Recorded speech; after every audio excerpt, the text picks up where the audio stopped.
Welcome to the Hall Space Podcast. It's about connections. I'm your host, Dr. Ritch Hall, and this is a weekly conversation about whatever and however I see to connect things. For people who want to connect, chat, and learn a thing or two about a thing or two. Without further ado, let's start the show.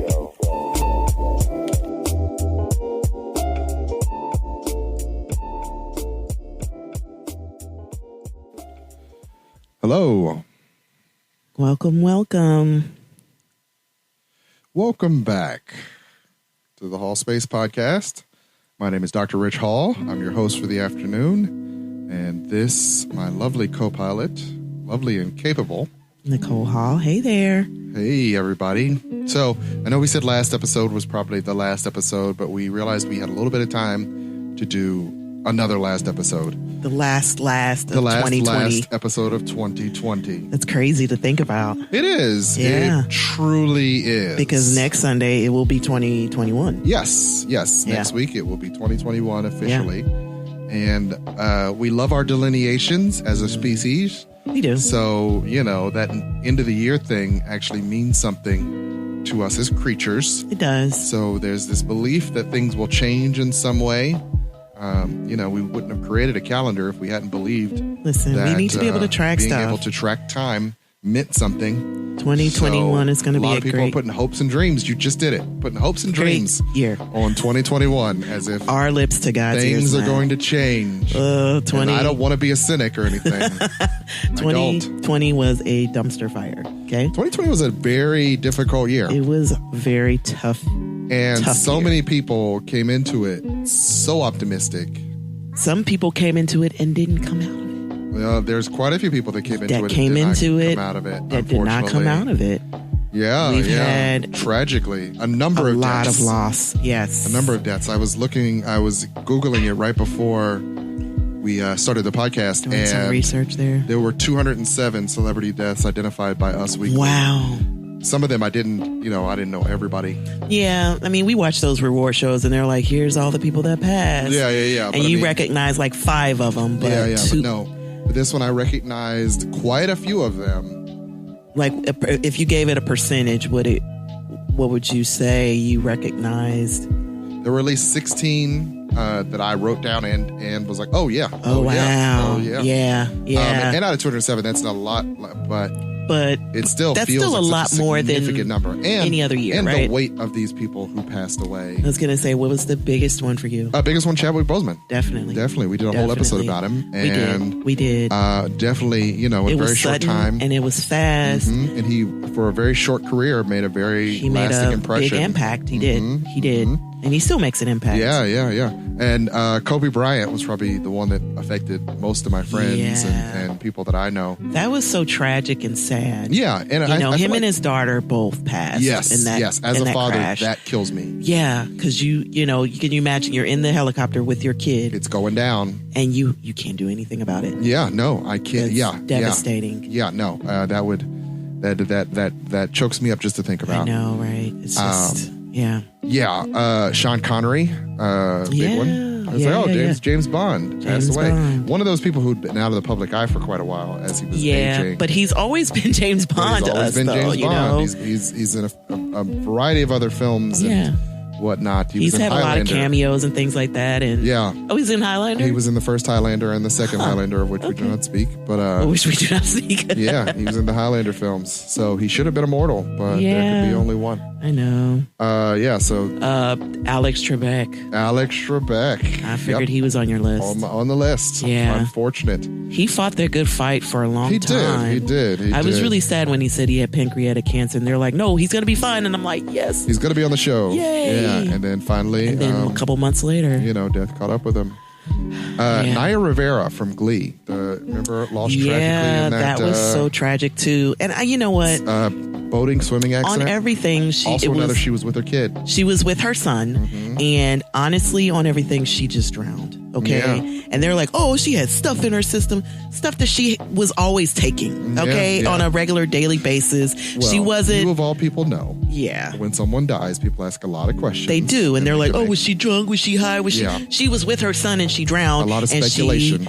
They flipped over. She put her son back in the boat and she saved him, but she couldn't save herself. Yeah. And that's one of those epic sort of parental moments, those mommy daddy moments, she had the strength where to save herself, she had enough to save her son, but not enough to save herself, which I think a lot of us would do in that situation. And we also forget how, we're surrounded by water all the time. Human beings think that they've mastered so much of the earth, and it's not true. The world, and people drown all the time. People drown all the time, and honestly, it was something that her and her son did often together, so it wasn't abnormal. Yeah. And it took them a while to find her. It took several days, like 4 to 5 days. God rest her soul. But that was definitely, she did what mothers do. She saved her son. And Regis Philbin passed away this year. Yeah, he did, didn't he? Yeah, he did. There was a whole.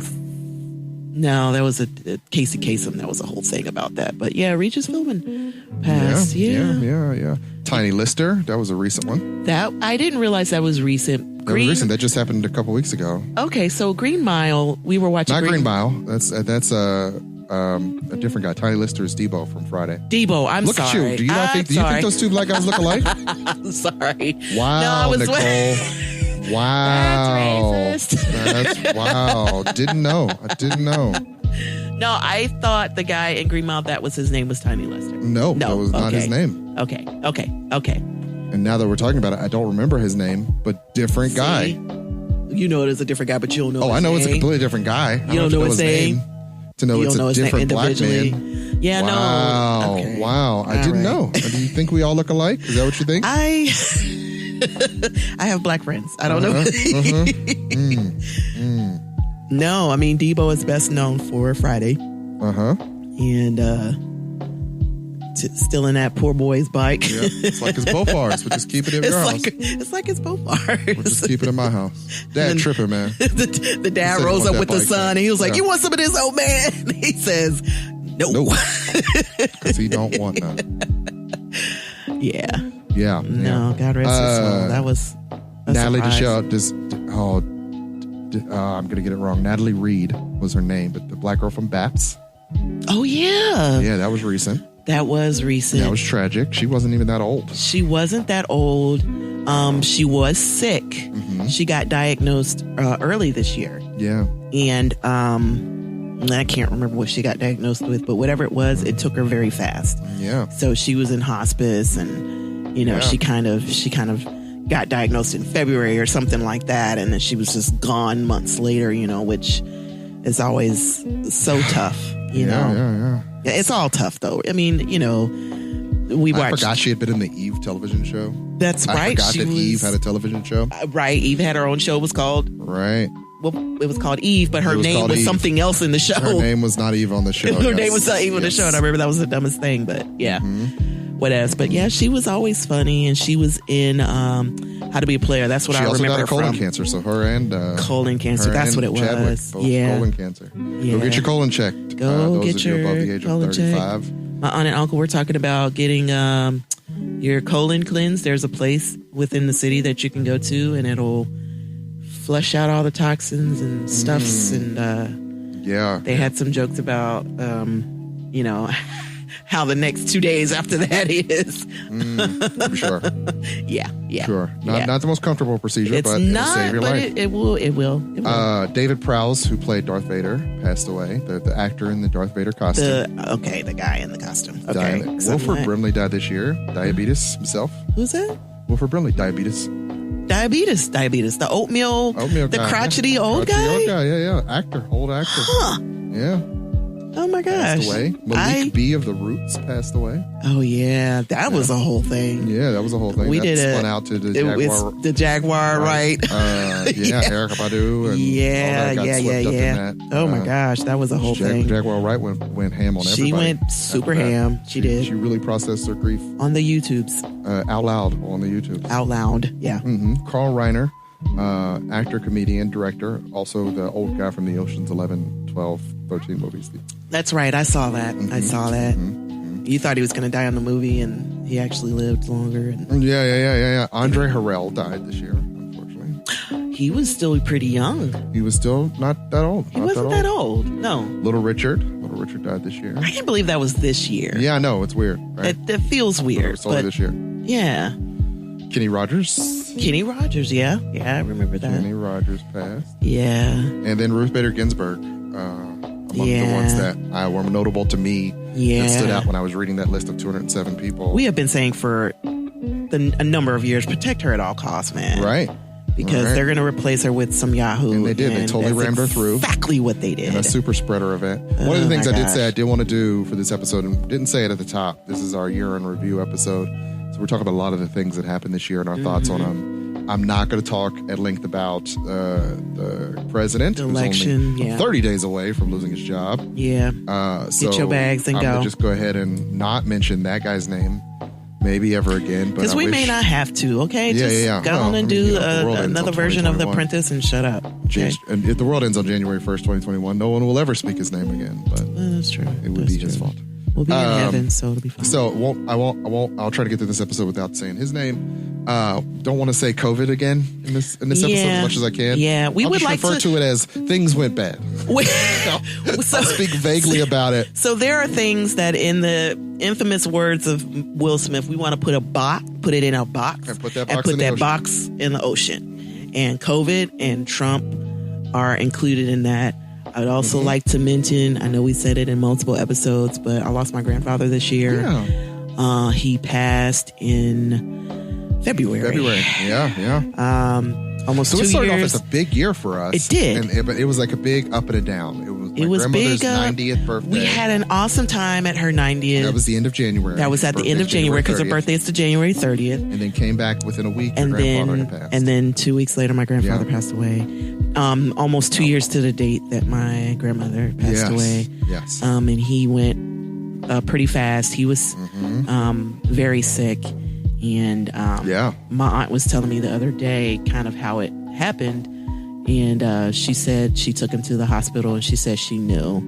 And they said, okay, well, we're going to send him home with some oxygen and stuff like that, but get your affairs in order, basically. And so, his kidneys were failing and all this other kind of stuff. So it was kind of, the thing for us and for most of us in our family was that he got to be home, and so did my grandmother.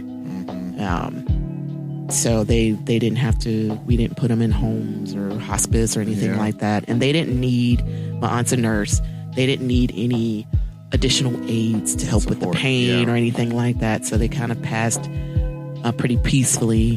So that was a big thing. And so my grandfather passed in February, and then bad things happened after that. Then the world went. Then the world went to crap in March. And it's so hard to think back to nobody saw what we are currently any of this coming. Yeah. We were all hearing about this thing called COVID. Coming, and it was possible, and it was happening in Wuhan. Right. January, February, it's kind of saying it's happening out there in the world. And honestly, on the onset, it was kind of like, oh yeah, I mean, we were talking about SARS and all these other kind of viruses, and there was a mosquito thing in Florida, like you get bit by a mosquito and you get really sick. There were all these other kinds of illnesses or viruses that we would see spread, but that not never got nearly as effective. There would always be something that slowed it down, and then and then March came, and they started shutting the world down. They shut the entire world down, and we were left trying to sort of figure out how do you survive in a world where there's no more toilet paper and all the bread's gone and people are hoarding pasta. Y'all fooling, okay? Yeah. And the supply chain has been broken, and mail is broken, and we have yet to recover from and all those series of events. And what's funny is, before the show, I was looking up events from 2020. It is very hard to look at a 2020 year in review that does not mention, that doesn't involve the COVID and what it did to the world. And COVID and Trump, those are the two things that those are the two things we're like, has been about. And what's interesting is how that colors the other events. In other years where they are less tragic and whole scale, global scale events happening, you'll find a lot more like trivial things that, this year, you could lose 20 pounds. This happened. Oh yeah, Beyonce's blonde now. This silly Remember stuff. how big it was when Kanye jumped up on the stage at the Video Music Awards? I thought that was big stuff. That was big stuff. At the time, in comparison, it was. But now if you look up the list, it's like Australian wildfires happened. Murder hornets. Right. Italy shut down. Right. Iran. Tensions with Iran. Right. It's like real. We almost had a big fight protests. with China. They tried to shut down TikTok. Yep. Like literally all the lists are like just genuinely any one horrible thing that would have been the big thing of that year. Like Harvey Weinstein would have been the big story of the year. It would have been. He had a whole island apparently. No. You're thinking of the other guy. Harvey Weinstein was I'm gonna blank out on. Harvey Weinstein was movies. He was a movie exec. Okay. The other guy. Jeffrey Epstein. I'm sorry, Epstein had the island. Weinstein, You're right. Different Steins. They're all the worst. Yeah. George Floyd and Breonna Taylor and a variety of other black people murdered. There were a number of... led to the Black Lives Matter summer. Yes, protests. It did. It totally happened. But I would venture to say that every year there are a number of... Every year there are many dying. This year led to a specific... groundswell of support because people had less to focus on. There were definitely a lot of grassroots things that sprung up because we're home, because we're quarantined and things like that, and so people kind of had to pay attention to. They did. Didn't have to, but they chose to. They chose to, and they chose to be brave and go out to the streets and protest, and led to quite a bit of change. Absolutely. What's interesting is like so much in Hollywood is actually different now, as far as like.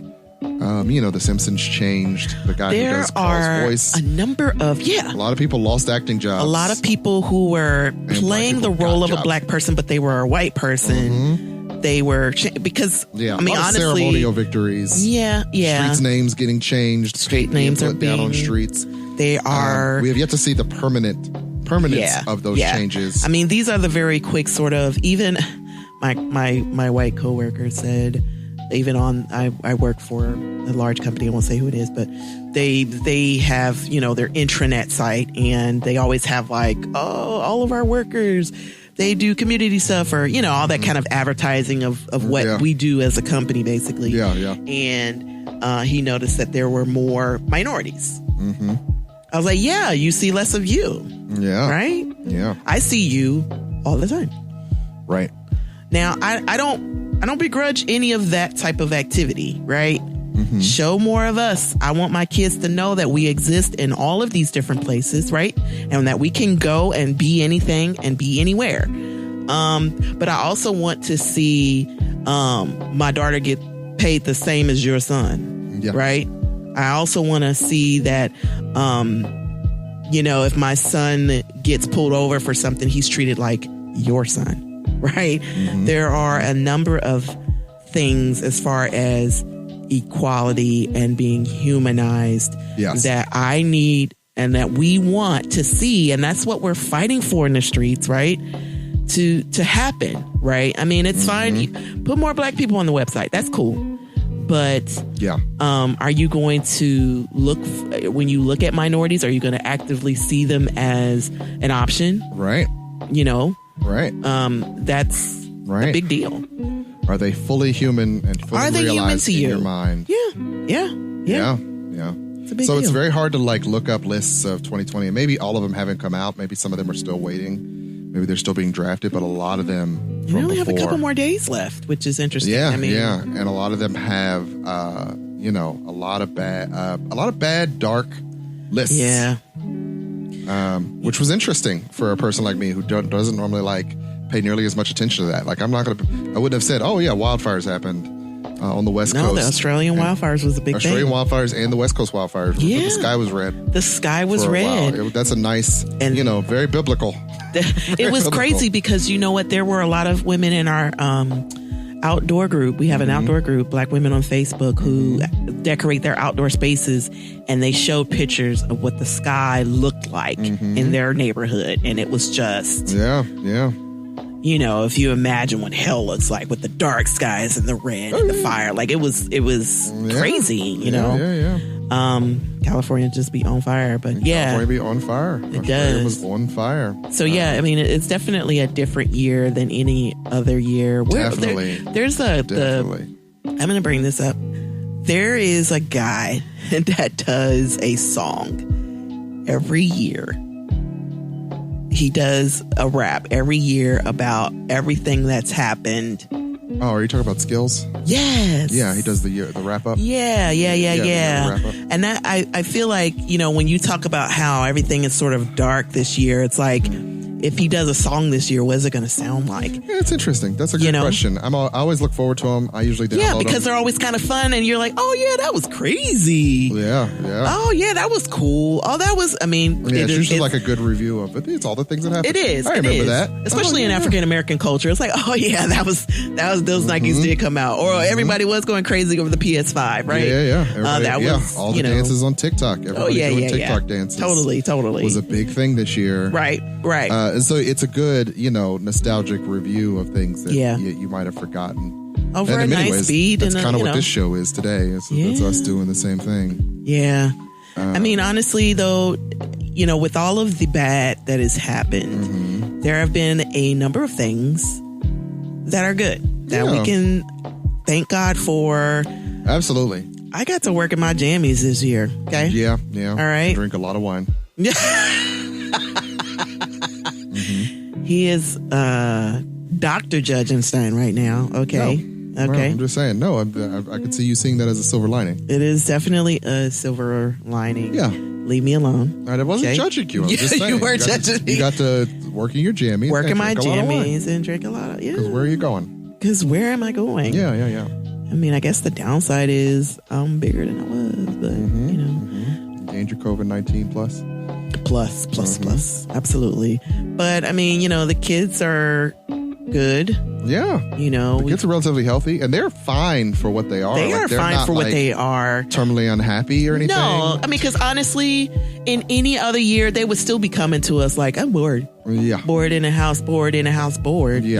They definitely would. But they're enjoying some of. The squabbles happen. Yeah. Nothing feels completely abnormal in any way. No, I mean, a lot of that's just proximity, but they would have that same proximity anyway. It's just being stuck with each other and no outlets. Like I think in the very beginning that was tough on them, but now they've kind of settled into. They've adjusted to it. Yeah, and they play with other kids via Roblox, which ups and downs of that. But I mean, but we have enough activities with our COVID circle, as I call it, that they get to see the twins, they get to hang out at Gammy's. We do a number of things that really try to keep them engaged, Yeah. And so, I mean, it's good for us. Yeah. As good as it could be considering the circumstances, Yes. I think all of us are fatigued. I think all of us would love to be on the beach. Oh, absolutely. And have some... Or just out the house, just doing things. Yeah. Just able to go anywhere. Yeah. I went to Sam's today and I literally started walking towards the door and I was like, what's wrong? You're not wearing a mask, man. I had to go all the way back to the car. And I was like, how did I even forget? Yeah. There's so many of those TikToks or memes where it's like, I forgot my mask in the car. I actually hadn't been to a store in 4 or 5 days. So it was the first time I'd gotten out the car to go somewhere that wasn't right. my mother's house. So... That was funny because my aunt and uncle came over the other day and they had their mask on and my aunt's talking to me through the mask. She's like, oh my God, what am I wearing this mask for? You're in our circle. It's smart. Somebody said in a meme that asking, can I take my mask off is essentially the 2020 version of, can I wear my shoes in your house? Yeah. I mean, there's etiquette around whether or not you are able to engage in this behavior. Will you find it acceptable if I break this particular social norm at this moment? I feel like there was are times yes and there are times no. There's times no. I don't know if you remember this, but I was in Inroads and the president of Inroads, the local chapter, Cincinnati, Dayton, Northern Kentucky, had a party at his house and we were invited. And it was a very nice house. And when we walked in, the first thing that they said was, take your shoes off and here's a pair of socks. Do you remember that? Did I went to that? Yeah. No. Because we go and they had a basket full of really nice, the small socks, like the footy socks. Yeah. Footy socks, take your shoes off, put the footy socks on. We weren't there for very long because it was like this. Interesting happened. It was hoity-toity. No, it's very hoity-toity. It was like the obligatory. It's like all of your grad student, Steve parties. Yeah. And this was my inroads, and this was before we graduated. Yeah. So this was undergrad. Oh my God. But yeah. I don't have a single pin memory from that. Like because the only thing that was interesting that happened was that we had to take our shoes off and put on socks. Yeah, I remember quite a few of your inroads excursions, but I don't remember that one. There were a lot of excursions where Richie Vom would come. He would. Did I already tell the story of me being Nicole? I don't think you told the story. I don't know. I feel like I may have told the story in one of these, but I used to go around saying I was Nicole. He would take my badge. I'd take her badge. He would take my inroads badge to go get a free lunch. And he would go get a free lunch. So here's what would happen. We would have these inroads conferences in multiple cities every summer. And we would, be housed. Most of the time is at a university or like a conference center or whatever. Yeah. And we would have a hotel nearby. And Richie would show up. He would bring Lewis sometimes. No, I only brought Lewis that one time. We went to a concert. Oh, that's right. That's right. Well, I can't even remember what the concert was. Is that Up in Smoke? I think that was Up in Smoke. Nice. Yes. There's Method and Red and... Yeah. Yeah. Up in Smoke was Dre, right? Dre, yes. Yes, that was Dre and Eminem. That's right. That was West Coast, all West Coast rappers. That's right. Yeah. That's right. Dub C and all them. Yeah. That was back when you could. Did you not go to that? No, I went. Okay, that's what I thought. I went. I just feel so weird that I had to get up in the morning and go to class or go to breakfast, that was in and the dorm, then the conference because we were sleeping in the dorm room. We were at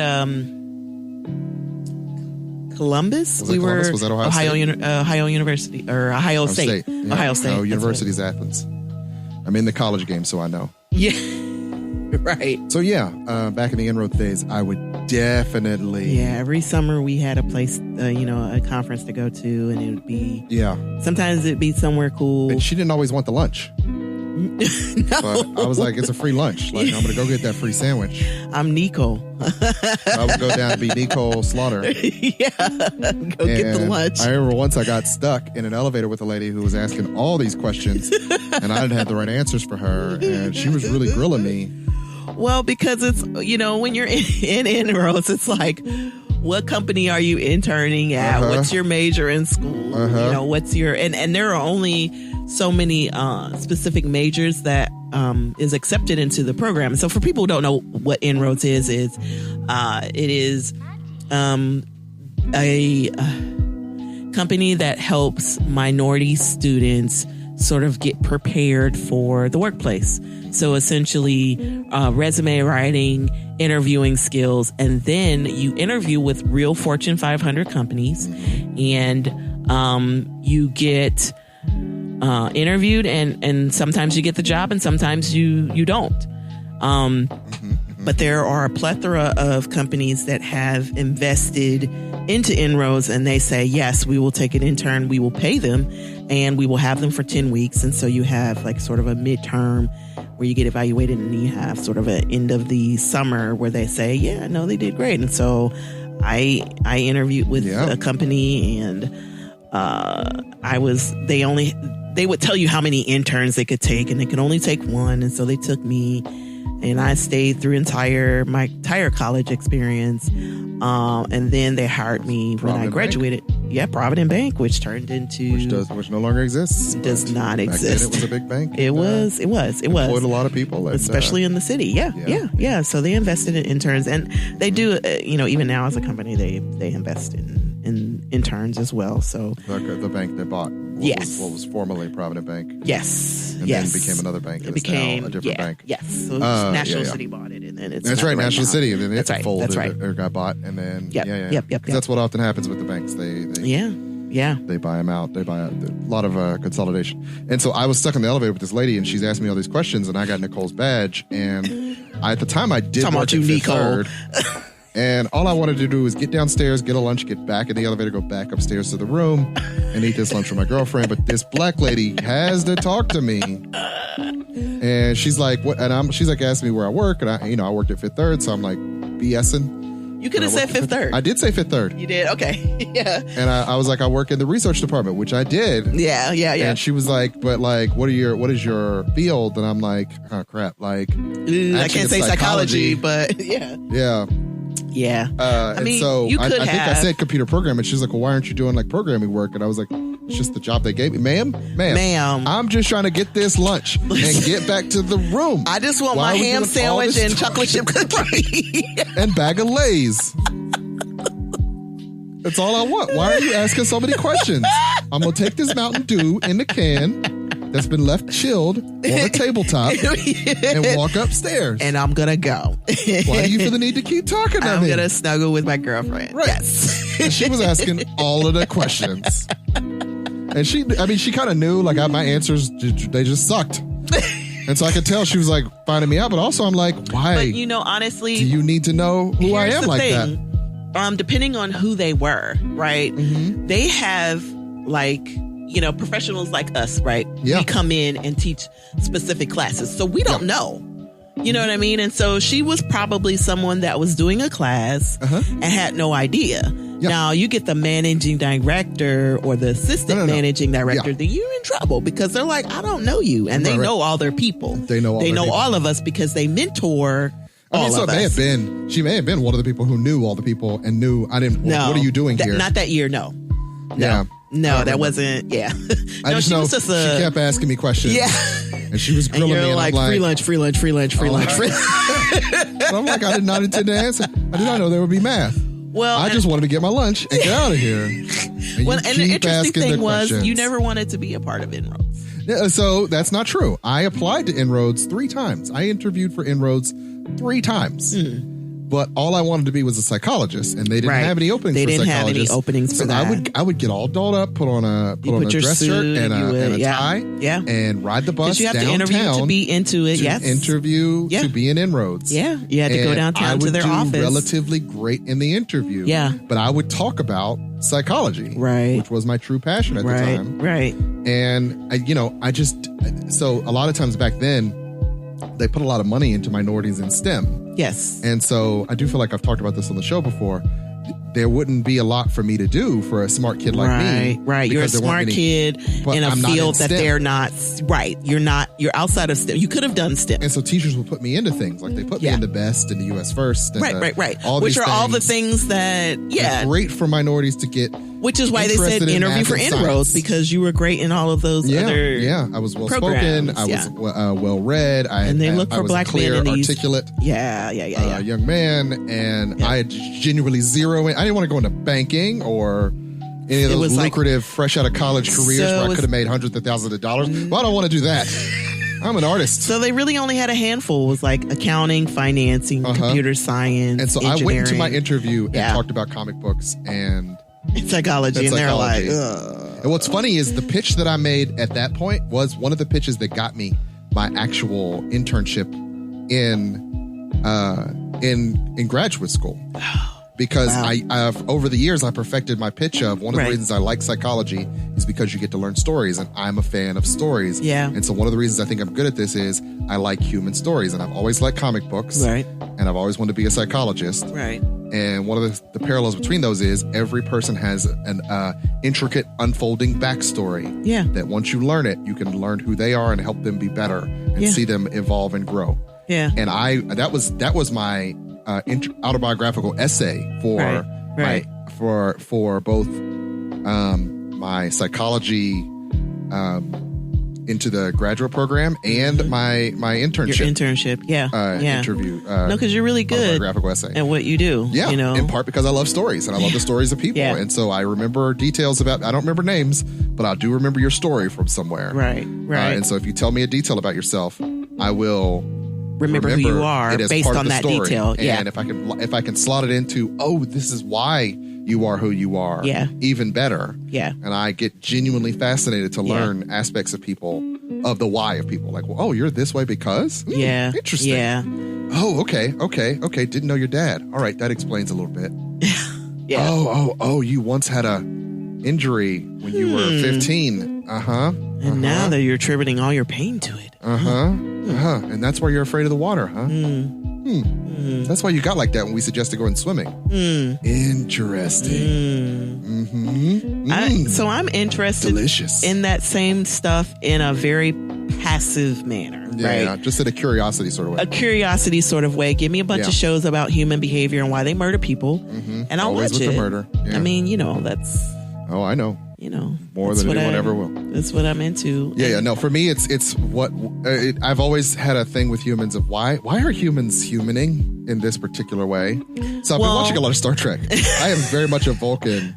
Oh my God. I have some very Vulcan tendencies. You are. Where it's like, but this is illogical. Why are you humaning in this particular manner? You're like a Spock for those who people don't know what a Vulcan is. Yes, I could be very like watching Star Trek Discovery and listening to Spock talk to Burnham, and I'm like, oh, yeah. Okay, I get it. It makes I see how this sense. is logical for you, but it is not the logical choice. It is a logical human behavior. Why would you do this? Yes, this is highly illogical. Yeah. Yeah. I like the girl that plays in the new Star Trek. Michael Burnham. Yeah. Is that her name? That's her name on the show. Yeah, That's her name. Her name beautiful. is much more interesting in real life, but I've because forgotten it. it's Michael. Yeah, she's a girl named Michael. She's a girl named Michael, Yeah. but she's absolutely beautiful, and she does a very great Vulcan sort of. And I don't watch the show the way Richie does. I used to watch Star Trek, but I don't anymore. But she does a very good job, and I guess Spock is her brother. Yeah. I don't know if we're spoiling stuff for people, but Sonequa Martin Green is her real name. Okay. But she's a Vulcan. She's not Vulcan. She's actually human. Okay. Raised by Spock's family. So somehow they retroactively added a half sister to Spock's timeline. Wow. Okay. But also it could be like it's this weird Star Trek's this weird multiple timelines now. Yeah. So I don't even know what this timeline is called because they've done so much time travel stuff. They've done so many things with Star Trek. It's actually very interesting. It's very much scientists save the day kind of show. Yeah. Which is why I like it. But anyway. Scientists do save the day a lot of the time. Ultimately, yes. I mean, come on. We are standing in a scientists are going to save the day with this vaccine situation. A lot of people are taking the vaccine that we know personally. We need a lot more scientists. Yeah. We're never going to make it to Star Trek if we don't get a lot more scientists. Yo, if scientists get me to the beach, I'll kiss you on the mouth. Scientists will get you to the beach. You'd kiss me on the mouth anyway. I'll kiss you. Or are you going to kiss the scientists on the mouth? Oh. See? Watch what you say. So, my bad, dog. Yeah, I've always had a logical problem with some things don't make sense to me. And humans definitely don't make sense, which is why I love psychology, because they help me to understand humans. Well, it's very interesting because you are very sort of structured like a Vulcan, but you love to live in the gray. Mm-hmm. Yes. So when it comes to all of the different ways that humans can react to things, there are so many different options in your head. And I'm like, nah, it's black or it's white. And you're like, no, it's gray. No, it's gray. It's a variety of things. There are a multitude of, and I'm like, I don't care about the multitudes. I can only understand black or white. Oh God, what was that? I was just talking about something to answer the question. Oh, I asked Alexa a question. Oh, how long can humans survive? Oh yeah, and she gave a you answer. She gave me back a me answer. Because Victoria asked me, my daughter walked up and was like, how long can humans survive without eating? She's like, if I didn't eat and just drink water, would I live? And I was like, no, you'd eventually die. And she was like, well, I don't want to die. I was like, okay, then eat food and drink water. Yeah, you like, say eat food and drink water. Yeah, that's how you live. Yeah. And she was like, but how long would I live? And I was like, I don't know. Hey, Alexa, how long could my daughter live? Can a human live without food? Without food, And then Alexa's like, well, there are multiple studies. It depends on a variety of factors. So long as you were not dehydrated and have regular the level, the access hydration. to water. Oh my God. So it is really hard to tell. And I'm like, Alexa, just give me a number. So and she goes through this whole spiel, like depends on dehydration and where you are, blah, blah, blah, I considered blah, all these factors. I would appreciate a number. Yeah. And when she's done giving her answer, which was not definitive at all. Not at all. You're like, man, she gave me a me answer. I had to appreciate Victoria was looking for a number. I too was looking for a number. Yeah. But I think it's very fascinating that Victoria was like, but so how long would I live though? Yeah. How long can someone live? Like, that's a interesting question for a 6-year-old to ask. Right. But Victoria asks very interesting questions. She does. She's very curious. smart and curious. And I'm like, well, you know, it depends on a variety of factors. As long as you had access to water, you could actually live much longer, maybe even like weeks and months. You could live longer on water than depending on how, you know, how much fat you had in your body at the time. Like, you wouldn't really starve for quite some time. Yeah. You'd be uncomfortable within a matter of days. See? Yeah. Even you didn't give a number. I couldn't. I actually don't remember. I'm gonna say a week. No, it's actually way longer than a week if you had water. 2 weeks. Yeah. Tops. Longer than that. But you won't give a number though.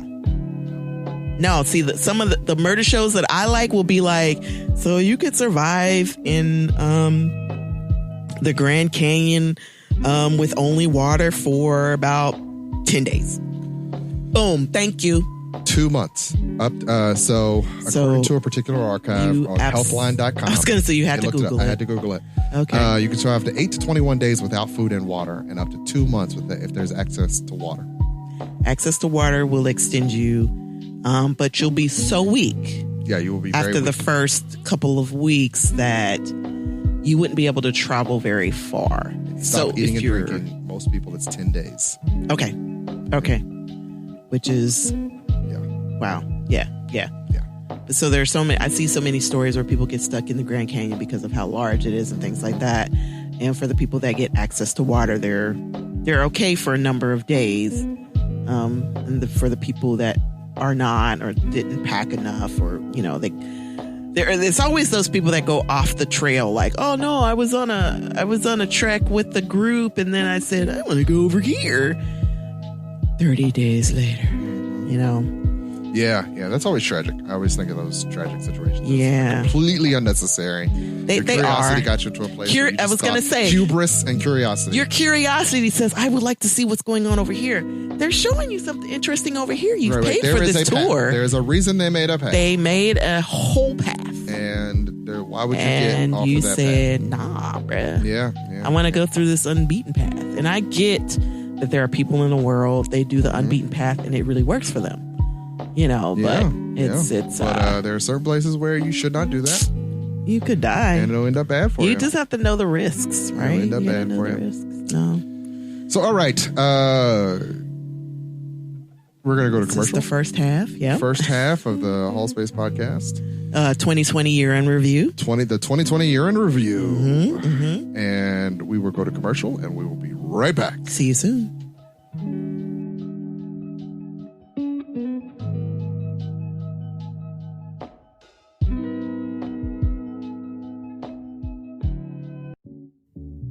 So let me tell you about Anchor Podcast. It's the podcasting service that I use. Anchor.fm is the easiest way to make a podcast, and there are many different reasons why, but foremost is it's free. So you don't need to go out and buy a whole bunch of equipment. If you have a phone or a computer and a microphone, you can record and edit your podcast right on your phone or computer. So that's one major benefit, as well as the fact that they'll distribute your podcast to several different podcasting sites for you. Not only can your podcast be found on Anchor, it can also be found on Spotify, Apple Podcast, and Google Podcast as well. So you don't have to worry about going to all those different sites and setting yourself up. They'll do it for you. You can also make some money on your podcast. Say you have a podcast that only 5 people listen to on a regular basis.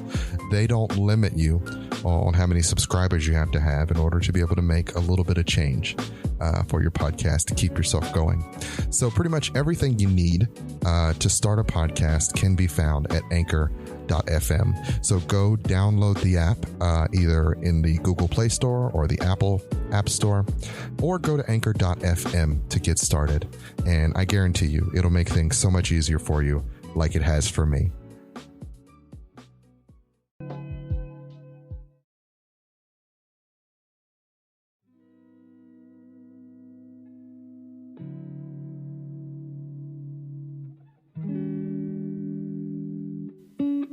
And we're back. Welcome back. Welcome back to the Hall Space Podcast. I'm your host, Dr. Ritch Hall. I'm here with my lovely and capable co-host, Nicole Hall. And we are talking about the year 2020 and wrapping up some things that happened this year, discussing, reviewing. Yeah. And we just went back in time a little bit and talked about our adventures of our early 20s. Yeah. We talked about our early 20s, and then we talked about, before that, we talked about all of the celebrity deaths that we've lost. Yeah. We were talking about, you mentioned Will Smith, and I meant to actually say something about Will Smith because Will Smith had the highest grossing movie this year. Well, his movie made it into the theaters. Yeah, because it came out in January. It came out in January. Everything went all to pot. Before they closed all of that. And because it was Will Smith, and because of the year we've had. Yeah. At $206 million domestic, $424 million overall, it was the highest grossing American movie of 2020. Wow. Now, here's what I'll say about that. Bad Boys for Life was a great movie. We loved it. I loved it. Enjoyed it. If you're a fan of the Bad Boys franchise, it was a good time. You will love it, and it's not like... much deeper than the first two, It was in a way. much deeper than the first two. Level. It was. And it was pretty deep. And honestly, when I saw that people saw it before us, and they're like, oh yeah, there could be another Bad Boys for Life. I was like, I don't know. But when you watch it, you can see that happening. Yeah. And you know what? I'll watch it. Okay. Yeah. It's just like there are a number of movies that have multiples that, if it's a Bourne movie, like Bourne Supremacy. Yeah, she loves all the Jason Bourne movies. Bourne Identity. Even though I have issues with the Bourne movies. If nothing else, it's the idea that, the Bourne movies are a little bit up their own butt. Like. What do you mean? Well, it's like America spent all this time and money creating now I just realized. Yeah.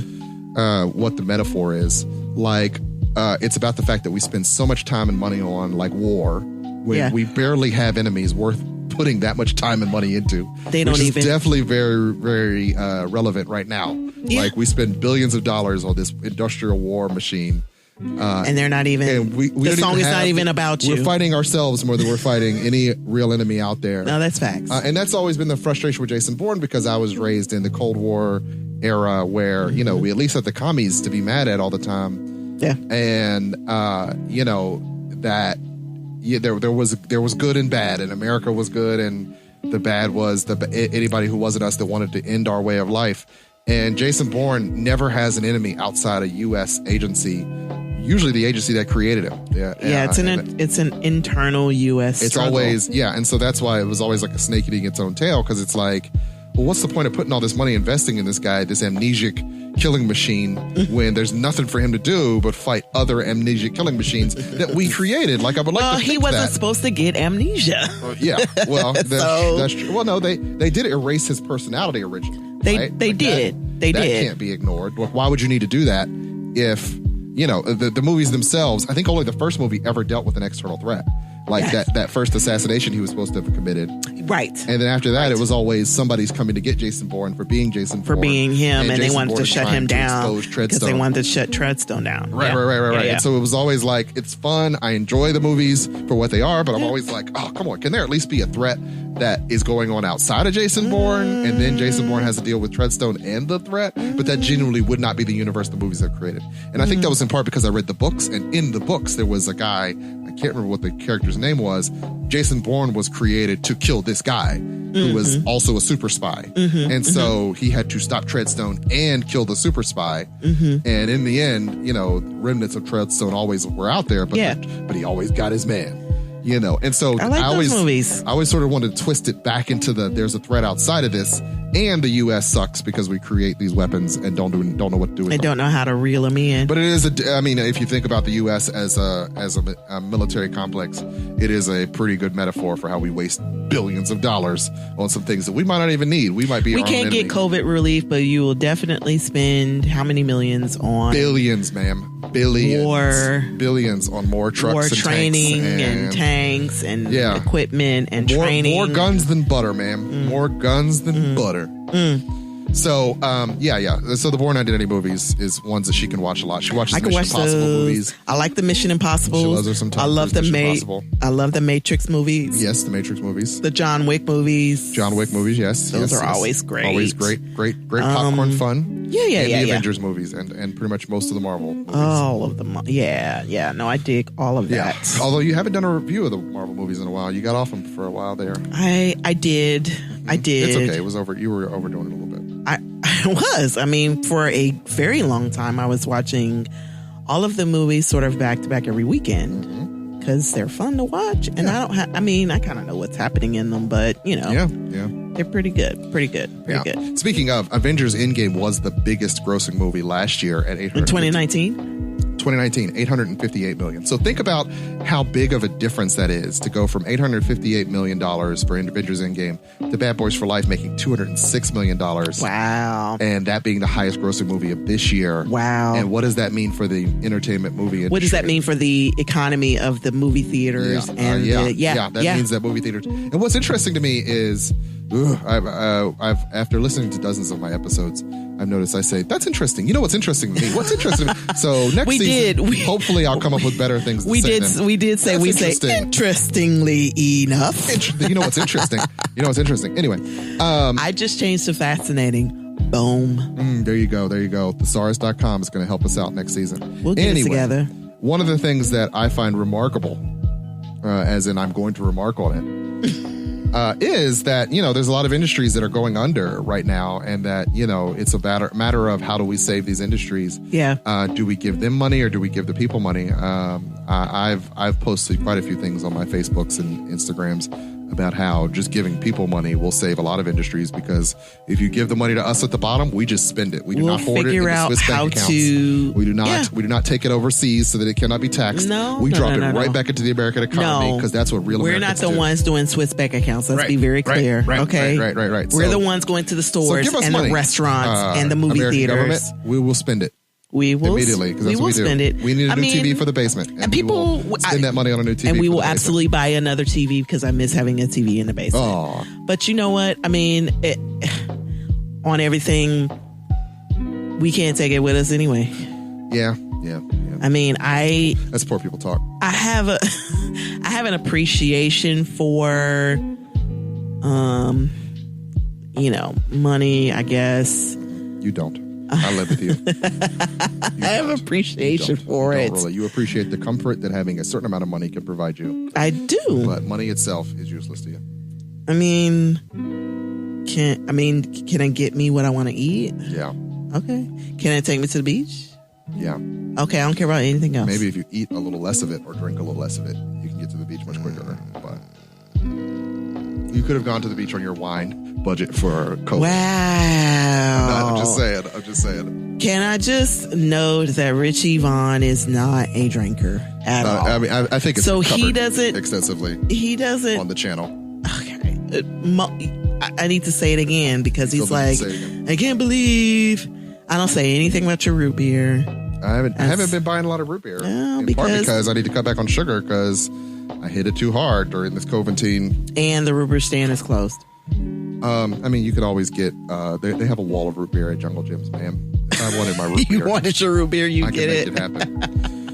But I'm trying to stick with water, because I don't need any more calories, because I need way too many comfort calories during the quarantine. Comfort calories. And I need to be more active, and the COVID killed my lungs, so I need to get myself back into a place where I can walk around like a normal person and not get winded, and put off some of this gut I've been building up. Just some of this middle. So a lot of industries rising and falling, like Quibi, where people put a lot of money into things. Businesses, restaurants have been struggling. Movie theaters struggling. A lot of the entertainment sector, retail sector struggling. Anything that requires a lot of humans to be in one place, which is what we built together. this economy around. Right. Was humans being in one place together. Well, enjoying the same thing, right?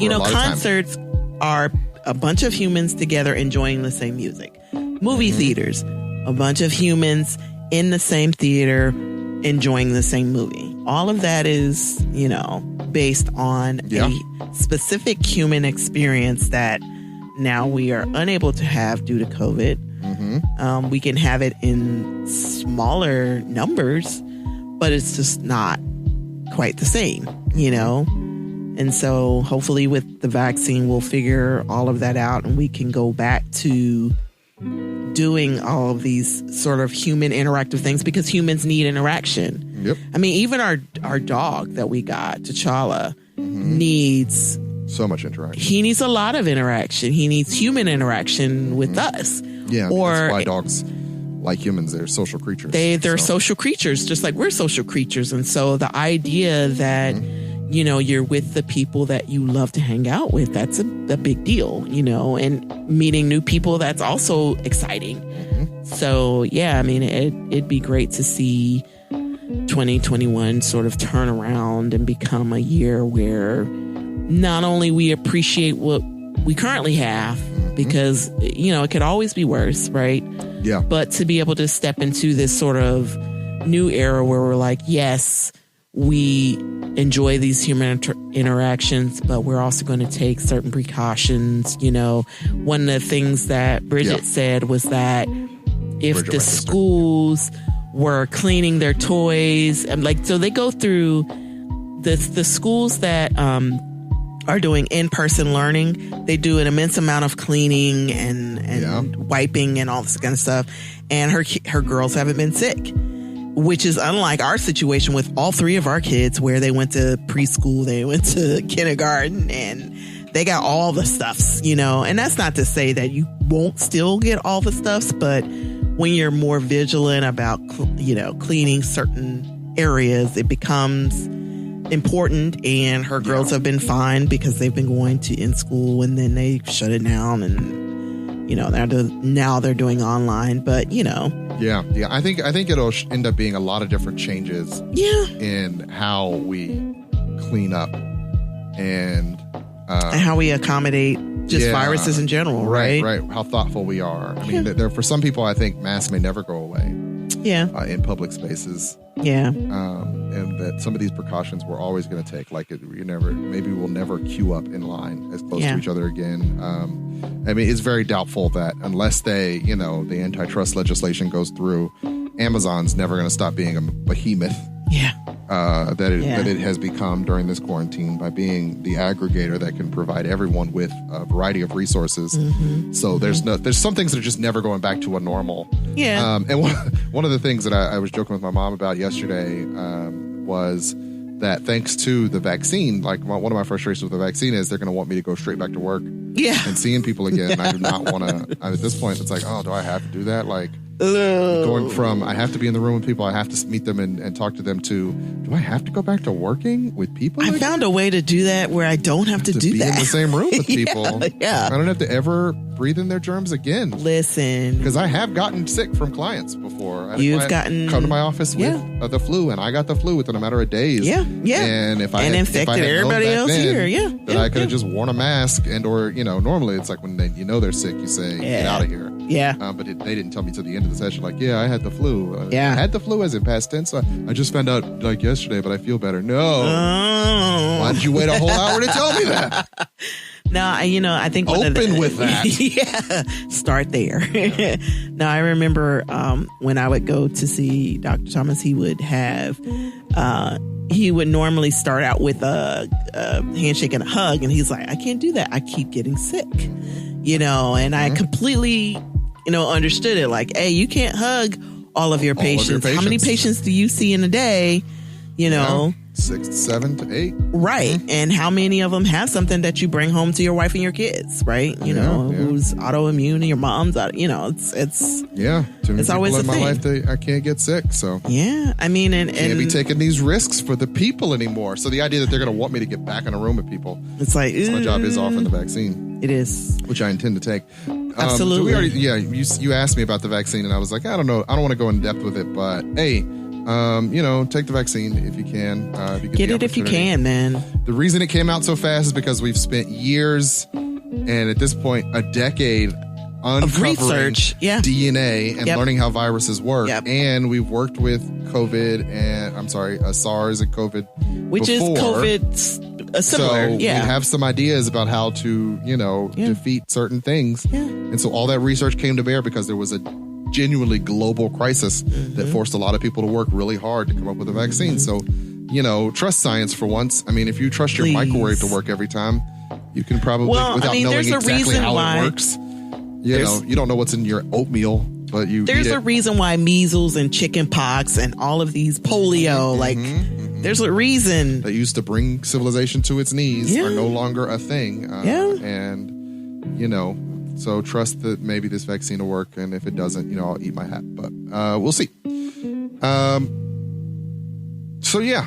Yeah. We were not supposed to talk that much about COVID. As we said at the beginning of the episode, we've already ruined that. But once again, how do you talk about 2020 and review it Without if you talking don't about mention COVID and now the miracle of the vaccine by the end of the year? Yeah. And all these things that are changing so rapidly. I am a little frustrated with all those politicians who spent some time denying the vaccine, denying that COVID was real. Marco Rubio's, but then the Lindsey took the Grahams, vaccine. but then jumped in front of the line to get the vaccine. Like, sit all the way if it down. wasn't real, then why did you need? Then that? why are you taking it? Right. Sit down and shut up. Right. Oh no, you're gonna take it, right? Go take it before some people. Like you should take it before the frontline people. I'll take it after every nurse is taking it and every doctor. But no. No, y'all got that though. Y'all got that. So go ahead. Let me go ahead and get that first shot real quick. Right. Before just let me. If you got one for me, why would I turn it down? I mean, I'll take it. Why would I turn it down? Because maybe I there's told all my a followers that this didn't even exist, and I think it's a hoax for months and months on end. But now I want you to give it to me. Almost 350,000 Americans have died. I'm sorry, we're at 326, I think, today. That's a lot. Americans have died this year alone from this thing that just started in March. Right.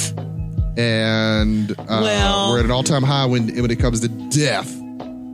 But like actual people. I was just telling people what I thought was what's the most annoying to me, and I'm going to say this and then I would love to move on, is I've been alive long enough, and I said this to your uncle as a joke, but I've been alive long enough to know that there are certain white people who get away with things and never get any retribution because America has a weird memory for things like this. So, your McConnells and your Rubios and your Grahams, they have these very long careers where they may not have helped anyone that looked like me, and they may have been bad for a variety of people at my level. Or everybody. An argument could be made, but they won't have any sort of real consequence. Retribution, for that behavior, and they'll just get to be, they'll just get to move on in their lives and be rich and well off and just never really face the music. People. Like, the president guy who all of his life has skirted responsibility and accountability. That's what happens when you're born in a certain bracket. And those of us at the bottom know that, but we like to choose our guy and follow him to the end. Oh yeah, so you don't have to you don't have to go to war. No. You don't have to but you can be poor. You don't have to Yeah. No. So, moving on. 2020, the year of the murder hornets. That went away pretty fast. They're technically still out there. We just don't have time. There's been so much stuff happening this year that there's no time to stop and worry about things. Well, I'm not going outside to get stoned down. Right. 2020, the year of Tiger King. All of us were stuck at home, and we had to watch the Tiger King documentary. So stop. Let me say something about the Tiger King, because Richie Vaughn doesn't watch murder documentaries. At all. Nope. I passively fall asleep to them because I'm watching them. But Tiger King, you brought to me, and you're like, no, this is so crazy. You have to see this, and it was. It was insane. It was insane. It was insane. It was an insane story. Carol Baskin and this guy's still in jail, and her first husband, they haven't found his body. Yeah. If you guys don't know Tiger King, if you want to, Tiger King. They probably do. Passive understanding. They may have some passive understanding, but if you're looking for Tiger King's still in jail.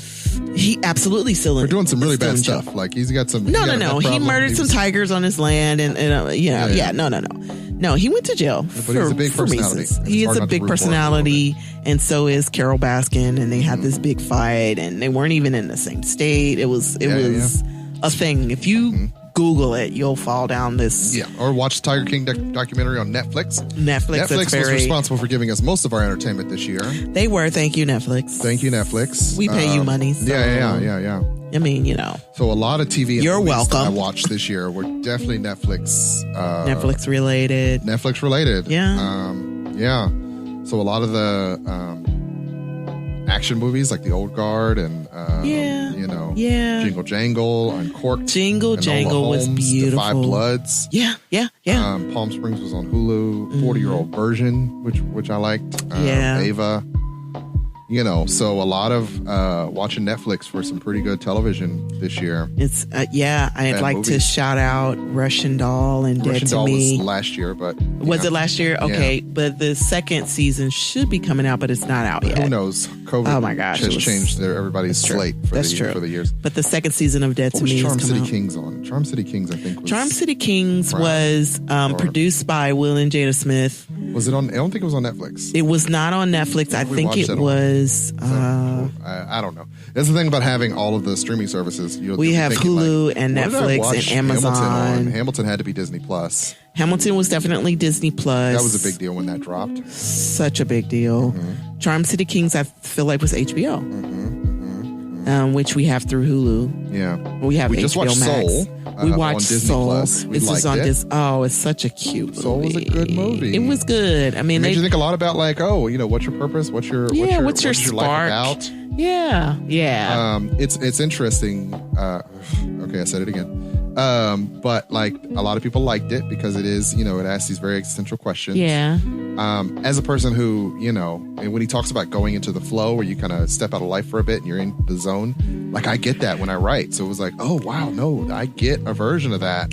When I first watched the movie, it was me, Mom, and Daniel, and he was playing music. He was like, and then I got into the zone. Yeah. And no, it was Victoria. And she was like, is that what it's like? I was like, when I'm playing a song and I feel it in my soul, that's exactly what it's like. You get into this zone where you're just feeling the music. You're not even, it's not however many beats per measure. Yeah. It's so much more organic, and it's just, it's a beautiful moment that you're, it's great because you're in this moment where you feel like you're doing your best creative work. Yes. Right. Yes. And so that was what was very cool. Interestingly, that Pixar has essentially weaponized all the tropes of just a basic story. Like it's always a journey of some kind that two characters have to go on. Usually an older character and a young, naive character. Yeah. Who has an opportunity to learn. They sort of come to this middle ground. Where they learn from each other. They learn from each other. Yeah. They usually learn from each other. Well, from how their conflicting ideologies are just gonna hold them back. Right. And I think that's what's great about a lot of the Pixar movies. You were watching a review earlier where it said they do a great job of creating movies that adults could take their children to that they don't want to check completely out of. Yeah. There have been so many movies that we've taken the kids to or that we're watching with them. We're like, oh my God. Yeah. But Soul was good. And what's funny is, I feel like this one was a little bit more because we tried to watch it again with the kids. We did. It was the actually second me or the watching third it, time. Yeah. For the first time and actually sitting down to watch it. And Daniel was not as interested. And he wasn't in it the second time. He basically kept saying the beats like, oh, now they're going to do this. Yeah. And that was mostly because he was annoyed at the time and he was because he had seen the whole movie the first time. Yeah. I saw parts of it the first time. Says he wasn't as attached to it. No, he was not. And so that's unfortunate. But I mean, I watched it, and once again, as with the last few Pixar movies where they're asking these sort of deep philosophical questions like, what are feelings and how do we understand them? Yeah. It does an interesting job of like, what's the meaning of life without ever tapping into any religious whatsoever. No. Like it what's your sidesteps spark? religion. No. What are you meant to do, right? Well, not even like purpose, but like how do you live was more, I think, was the question. Because I think how do you live, but how do you live with a purpose, right? I think because they said that at the very end, that was one of the don't take this away from it, because you'll often think your purpose is this one thing, and it may not living be. Is all the things, and that there can be within any moment of your existence some level of things. Like life is all the things. Like there's that moment in the movie where she's like, we got on the train and he had this handful of things that he put on the piano. Tokens of experiences. And that life is the experiences. You can think, well, my purpose is what gives me life, but it's a reality. It's living. And having a purpose. It's helps appreciating everything that is around you. I will give you that. And as humans, we're horrible at that. We are very bad at that. We get very trapped in our miseries. We do. And one of the things that we talked about, because Bridget and Melanie, her best friend, watched it as well, it was the idea that it was kind of like watching life through a kid's eyes, right? You know, they see these things on the trees. They don't know what they are, but they're fascinated by them. They're stopping to smell the flowers, essentially. And, you know, we've smelt the flowers enough by the time you get to be 50 or 40. We're often thinking in terms of purpose rather than stopping to just enjoy the moment. I often have to tell myself that with the kids. Like, they'll want to do something. And I'll be like, I mean, that's not that big a deal. But for them, they've never done it before. For them, it's a big idea. And so they got to get the opportunity to do it. And that's one of the reasons that during the summer, I try to take them to so many different experiences and things like puppet shows and all these things. It's like, I don't care about this that much. But I know they might get something out of it. But they absorb that. And then there are the times where you like bring your kids to the precipice of something you think is awesome. And they're like, meh. Right. And so there were so many things in that movie there, you know, he's showing her and she's like, meh.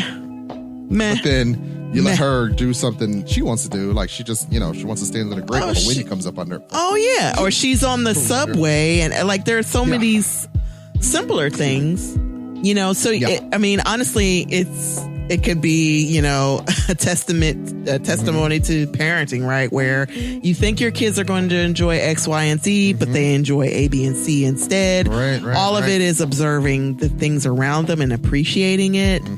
And, you know, doing that is important, and recognizing that what you enjoy or what they're going to enjoy could be different. Because they're different creatures. On this planet for their own reasons. They've got their own agendas. We've got 3 kids and a dog and 2 cats, and they all have their own. Everybody has their own agendas. Everybody has their own agendas. And they're rarely on the agenda I want to be on. They're almost never on my agenda. Right.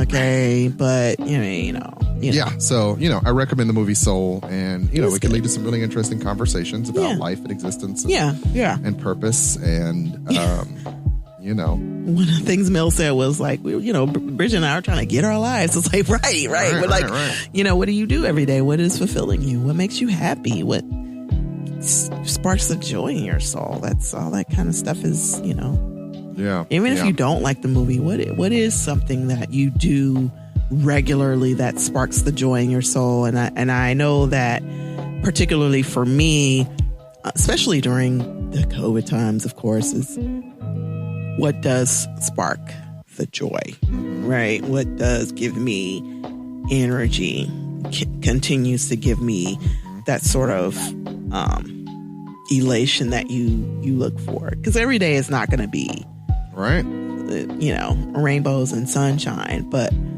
there are parts of every day that you can really look at and say, yeah, that was really good. That made me happy, or that made someone else happy.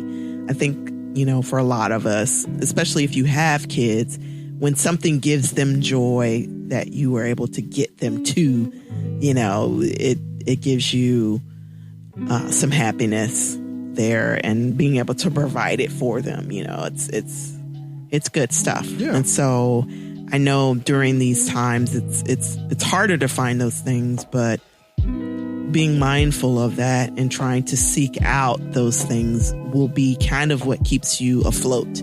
Right. You know, I mean, it's hard, right? And it's sometimes it's cold and rainy and dark and all these other kind of things that can sort of cover what you believe to be joyful things. But, you know, when you search really hard, you know, regularly, you can really see these small moments that give you just sort of happiness, you know, give the people around you happiness. So I would say for people that struggle like I do, you know, look for those things and live in those moments, you know.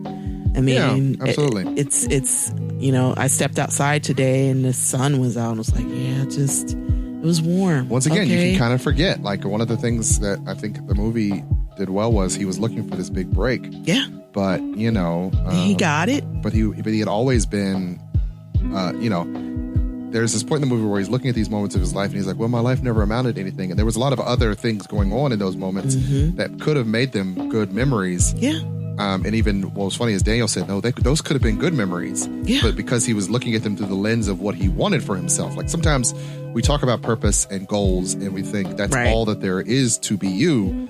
But you're a lot of missing times, all of the stuff on the wayside, right? Yes. Yeah. And as a person who works a lot with 20-somethings, I often find myself there looking for the next milestone. And I often have to tell them that. But once you're on the other side of that, you're still you. Like, you still need to be You're still you. sure of who you are as a Yeah. person. What do you want for yourself? Yeah. That isn't just the once I get my degree, once I get this Right. job, once Right. I get married. It's like, no. Yeah. You need to be okay with you and want In better all for of the yourself. mundane moments, in the And be everyday. able to just appreciate Yeah. the living moment to moment and to be a human being, not a Yeah. human doing. Like, how Yeah. can you just learn to be? Yeah. Now, this is the biggest thing that I could ever say that is something that every human could learn. And I don't know how many other therapists I saw. Maybe Esther Perel said it was like, no, it wasn't Esther Perel. It was Paula. She's a pastor, but we don't follow her anymore. But there are things that you can see in the daily that give you joy, that you appreciate. And those are the things that you try to focus on, because if when you're in your 20s, you're like, okay, well, I'm going to graduate. I'm going to get married. I'm going to have kids. Okay, what happens after you do? What happens after that?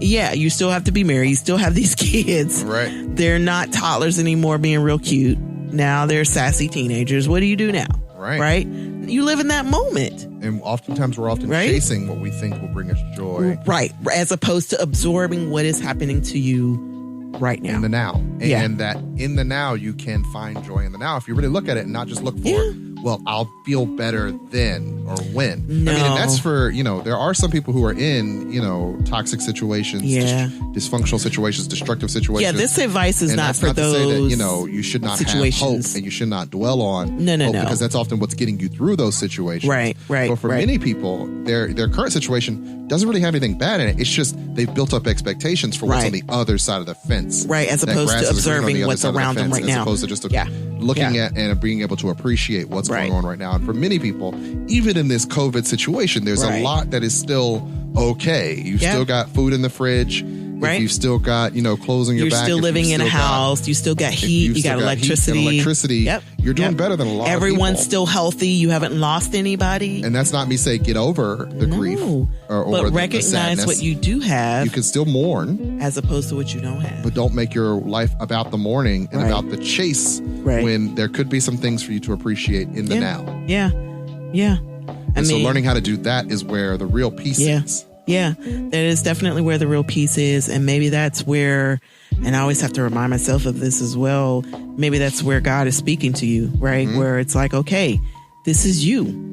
This is what you're meant to do. This is where you're meant to be. Absorb this moment because it prepares you for the next moment. Right. And so I think when you can sort of try to take that approach, and again, I'm preaching to the choir, I'm preaching to myself. I mean, it's one of those things where when you do that, it makes it less hard. Yeah. I like to say, and it helps you to sort of appreciate the moment that you're in, and I say this to myself all the time now. I've got you, I've got the kids, I got my mom, I got a dog and 2 cats. One day it's just gonna be me and you getting on each other's nerves, and I'm gonna be like, man, remember when the kids were so messy and we would have to tell them to clean their room every Sunday night? One day that'll happen, right? And I'm gonna miss those moments. I figure that'll happen eventually. Yeah. I mean, today is not that day. This is a much harder situation because it is definitely. Yeah. We did not get married under the idea that we would genuinely be around each other every minute of the day. This was not, we know. This was not in the cards. The way society was set up when you and I entered into this contract, there were way different contextual circumstances. And this has boiled everything down to it's just me, you, and these kids. In this house. And, I don't mind you and these kids in this house. I don't. It'd be a little easier if we left. Yeah. More often and did our own thing. Yes. Yes. Because in America, we've learned to be independent creatures. I mean, I've gotten really used to them being around each other a lot, and they've actually gotten used to doing their own thing sometimes. They do. They do. Thank God for Roblox, even though I have my issues with it. Yeah, it but does they're, give them I mean, something to do, and they and learn it's to play one together thing that, sometimes. And, I was going to say, it's the one thing that connects all three of them. yeah. They do stuff Victoria gets together. in on with the boys, and they're like, okay, we're great. And, tonight you'll go pick up the kids, and they'll come home and they'll play Roblox together, and we won't see them until tomorrow morning. It's great. Because they know the rules and all that. Yeah. I take the devices away from them. And then Right. Sometimes the boys get into a little bit of squabble. They do. They don't have much else to do. They start don't. wrestling They with each other. don't. And they need to actually go to sleep because they're tired. Yeah. But that's... Usually they get in a fight, cry, and that's what makes them go to sleep. And then they pass out. Yeah. Yeah. But that's part of it, right? That's part of the of it. experience. That's Yeah, part of the way this That's works. the way we've learned to be in 2020. Yeah. If you think about it, right? Like that's just what we've come to. We've got a way different routine than the end of last year. We do. Way different circumstance, and we've gotten through it. We've adjusted accordingly, right? We've been blessed through it. Yeah, we have. It's still hard. Oh my God. But it's still hard. But it's still, okay, we've figured this part of it out. Yeah. That's the whole idea, right? Yeah. Where you That's figure what out it's this about. part out, and then you get to the next part. And then you figure that part out. Yeah. I have no misgivings about, new parts and having to figure those out too. That's just kind of my expectations. And I think when you have realistic expectations and you know that there are going to be these stumbling blocks that you get around that helps you sort of get through the moment and persevere, Yeah. So I mean, I need Jesus to carry me a couple times, like the footprints. Hey, don't we all? Pick me up, man. We needed him this year for sure. I can't walk right now, But as we look forward to 2021, we hope that things will continue to change, continue to improve. Our mouth to God's ears. And that, in the end, nothing but good things. Yeah. But we know that there will be some trials. There was some, Yeah. At the end of every episode, when the edit is working right, there's supposed to be the house hall words, which we rise brilliantly. And one of the things that, I don't know if I've talked about on the show before, is what that means is a recognition of the fact that we, as the collective we, as a family, as a group, and the fact that I'm from a much larger family that I know, has my back and supports me even when I'm at my lowest, and that anything can be done as a collective. The collective can move mountains in a way that the individual cannot. Absolutely. Rise is the idea that we are going to see trials and struggles, but that we can triumph over them by putting our mind on our collective will on overcoming the trials and tribulations of life to have triumph. And then brilliantly is a recognition that ascension is often dazzling. It's often brilliant when it gets pulled off, but also that if you keep your wits about you, you will be able to overcome. So, we rise brilliantly to me means that we as the collective can overcome any measure of doubt, uncertainty, of dysfunction. And that we can do it with brilliance and grace. And so as we look at 2020, this is definitely a year of perseverance. Absolutely. Most people have faced some of the worst challenges they ever thought they would face. There's a lot more uncertainty on the horizon. There's a lot more stuff that we still just don't know how it's going to work out. But we've made it this far. But if you've made it this far, you've made it. You are still 100% successful at being you to the best of your ability every day. So and you have an opportunity to continue to do even better and to conquer more things. Right. So my wish for everybody is that we all continue to rise brilliantly. We all continue to overcome and achieve, because it's not going to necessarily get easier. But you'll be equipped to handle it. 20th being the day that everything flips, the switch flips, but it's not a flip switch kind of situation. It took us, the better part of 11 months? How long have we been in this? I don't know. Since March. Since March, so 10 months? 10 months at least. 9 months at least. Yeah. It took 9 months to get to the situation to where we are now. It's going to take quite a while to get out. Another 9 months to get out, And we have the time. And if you have the time, make the best of the time that you have. I've struggled with hobbies in the last few months just because the mundanity of everything has made it just difficult to want to be interested in things. But I mean, I still continue to find hobbies, take a class, find things, read books, interest you. Get off the internet, get off the Facebooks and whatnot, because that's not good for you. And I got my trashy novels that I right. blow through You feel a little better sometimes. when you read a book than you do online. Yeah. So try some things, do some things, continue to rise. We are in this with you. We love you, each and every one of you. We support you. We support you. We appreciate the listens. We appreciate all our listeners. Thank you so much for spending some time with us this year. We do. For, 23 episodes at this point. Yeah. We really appreciate it. We did not know that we'd make it this far. We didn't know that we were going to be listened to, 800, 900 times that we've been listened to. So awesome. That's great. Yeah. And so we thank you. Yeah. Everybody for sticking with us, rocking with us. Yeah. We really appreciate it. And with that, we're going to bring it to a close. You know what the music means. You know what the music means. Our time is up. I say good day, sir. I say good day. Happy New Year. Yeah. Come on, 2021. The Hall Space Podcast is brought to you by Hall Productions, LLC. Show notes and credits can be found at our webpage, thehallspacepodcast.wordpress.com. Any questions, comments, or concerns can be sent to us at thehallspacepodcast@gmail.com. The show is written by Daggerpin Davis. Music is curated by DJ Cabal. The show is produced by Chuck Jones and recorded at Slash and Trash Studios. If you like what you hear and you want to hear more, please be sure to like, share, and subscribe. And I hope you all have a good week.